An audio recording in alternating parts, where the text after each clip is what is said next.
Forum Info TV, votre web télé qui vous informe.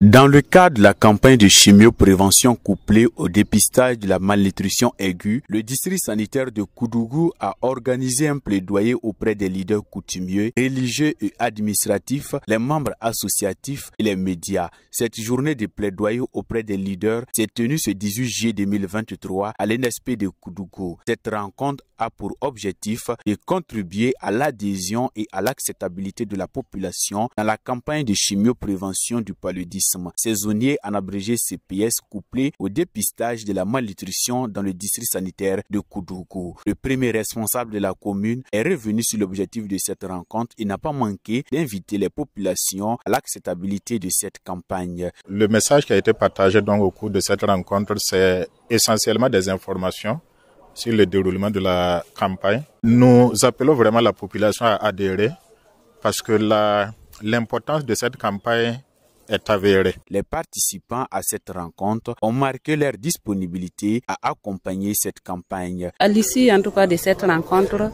nous marquons notre disponibilité à accompagner en tout cas le district sanitaire de Koudougou, en tout cas pour l'atteinte des objectifs probants, à savoir la lutte contre le paludisme et la lutte contre également la malnutrition aiguë. Notre accompagnement consiste en tout cas à divulguer l'information en tout cas dans les différents villages pour qu'ils puissent être aux aguets afin de recevoir l'équipe qui va passer en tout cas pour les différentes vaccinations et produits à donner aux enfants. La CPS consiste en l'administration gratuite des médicaments aux enfants de 0 à 59 mois pendant la période des pluies pour les protéger contre le paludisme. Cette campagne se déroulera en 4 phases. Au mois de juillet, 20 au 23, dans le mois d'août, du 17 au 20.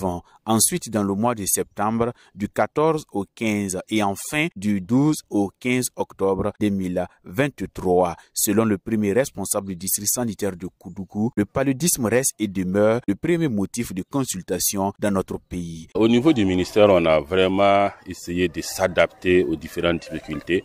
Vous voyez qu'on est en période de travaux champêtres, des pluies. Donc, les équipes vont se déployer de porte en porte, de marcher dans les champs, en tout cas dans tous les lieux de rassemblement pour pouvoir administrer donc les médicaments. Mais surtout ce qu'on va demander aux différentes familles, c'est vraiment suivre les conseils des équipes donc d'administration.